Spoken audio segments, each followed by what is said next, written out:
আমরা বমটারে ফাওয়া দিচ্ছি, শুধু ড্রোনটারে রাইখে দিচ্ছি। ওর নেটওয়ার্কটা দেখেন, দেখছেন মারাত্মক। ওর ক্যামেরাটা দেখেন না, দুইটা ক্যামেরা ফলো করছেন, দেখেন দুইটা ক্যামেরা, একটা রাতের জন্য ব্যবহার হয়, একটা দিনের জন্য ব্যবহার হয়।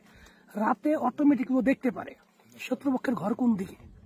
আসলে এটা আমাদের না, এটা হচ্ছে ইউক্রেনদের, মানে শত্রুপক্ষের ক্যামেরা। আবার দেখেন দুইটা ক্যামেরা, এটা রাতের জন্য কাজ করে, এটা দিনের জন্য কাজ করে।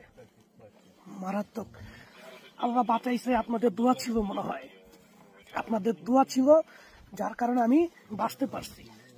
আর এই যে অস্ত্র সবসময় ওকে রাখি, কারণ আমাদের আশেপাশে কোনো শত্রু হাইটা এসে আমাদের উপর আক্রমণ করবে এত বড় ক্ষমতা হয়নি ওদের।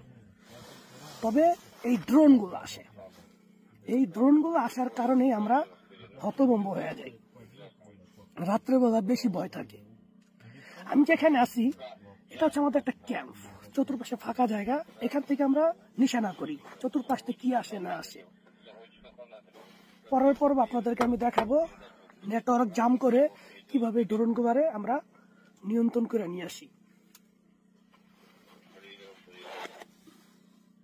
রাশিয়ান সোলজার যারা, তারা বলতেছে যে সোহেল তোমার এটা দিয়া দিছি, তুমি এটা বাংলাদেশে নিয়ে যাও।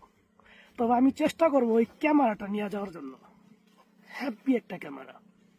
তবে নিয়ে লাভ কি, রিমোট তো আমাদের কাছে নাই, ইউরোপিয়ান আমেরিকানদের।